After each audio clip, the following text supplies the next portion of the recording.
रायगड जिल्ह्यातील महाड शहराच्या हद्दीत असलेले निकम बंधू किराणा दुकानावर महाड शहर पोलिसांनी धाड टाकून तब्बल 6,156 रुपये किमतीचा विमल पान मसाला, सुगंधी सुपारी व सुगंधी तंबाखू व गुटखा जप्त केला आहे। या प्रकरणी एका आरोपी विरोधात महाड शहर पोलीस ठाण्यात गुन्हा दाखल करण्यात आला आहे। पोलीस निरीक्षक नारायण एकशिंगे, अंमलदार गणेश पवार यांना महाड शहराच्या मध्य ठिकाणी असलेल्या निकम बंधू यांच्या एका किराणा दुकानात प्रतिबंधित गुटखा साठवल्याची गोपनीय माहिती मिळाली होती। या आधारे पोलीस निरीक्षक एकशिंगे यांच्या पथकाने या दुकानावर छापा टाकला।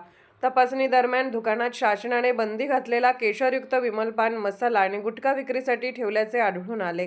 पोलिसांनी तात्काळ 6,156 रुपये किमतीचा सर्व साठा जप्त केला आहे। या प्रकरणी दुकानाचे मालक जालिंदर रामचंद्र निकम यांच्या विरुद्ध विविध कलमांतर्गत गुन्हा दाखल करण्यात आला असून या संपूर्ण घटनेचा पुढील तपास महाड शहर पोलीस ठाण्याचे अधिकारी करत आहेत।